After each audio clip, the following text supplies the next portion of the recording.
সবাই কেমন আছেন? আশা করি ভালো আছেন। আমিও ভালো আছি।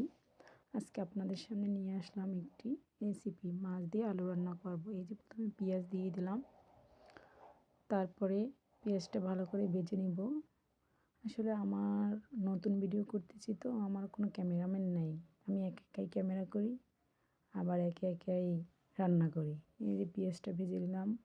মরিচ, হলুদ, লবণ সব মশলা দিয়ে ভালো করে কষিয়ে নেব।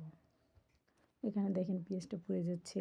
এক হাতে ফোন ধরে ভিডিও করতেছি, আর এক হাতে এই মশলাগুলো সব দিয়ে দিচ্ছি। এই একটু পানি দিয়ে দিলাম। তারপরে ভালো করে আবার কষিয়ে নেব।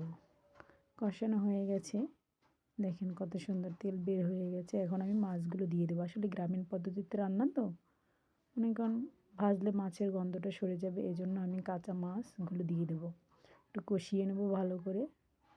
তারপরে আমি ঢাকনা দিয়ে দিয়ে রাখলাম ভালো করে একটু মশলাটা ভিতরে ঢুকে। এখন আমার এই দেখেন কষানো হয়ে গেছে, কি সুন্দর কালারটা আসছে। যে যাই বলুক ভাই, আমি যেরকম পারি তাই আমি সেরকম ভিডিও করতেছি বা রান্না করতেছি, নতুন তো এই জন্য। এখন আমার মাছটা কষানো হয়ে গেছে, আমি একটা পাত্রে তুলে রাখলাম। এখন আলুগুলো দিয়ে ভালোভাবে কষিয়ে নেব। কষানো হয়ে গেলে তারপর আমি এই দেখেন কত সুন্দর কষানো হয়ে গেছে। কষানো হয়ে গেলে আমি তাতে পানি দিয়ে দেব। পানি দিলে পানিটা যখন একটু গরম হয়ে আসবে আর কি ফুটবে, তখন আমি মাছগুলো দিয়ে দেবো। এই যে মাছগুলো দিয়ে দিছি। এখন আমি একটু ঢাকনা দিয়ে ঢেকে রাখবো। এই যে এই দেখেন আমার মাছ রান্না শেষ।